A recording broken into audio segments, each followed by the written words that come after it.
Pneumonic pasteurellosis is a cranioventral fibrous bronchopneumonia caused by Pasteurella and Mannheimia spp, particularly Pasteurella multicida, Mannheimia pneumonica, and P. tuberculosis. The disease affects sheep and goats of all ages. It can be particularly devastating in lambs and kids.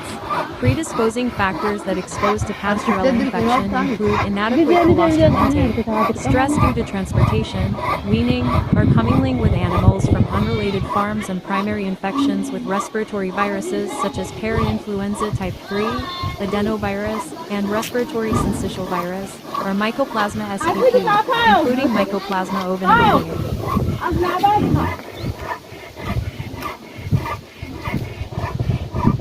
Lethargy.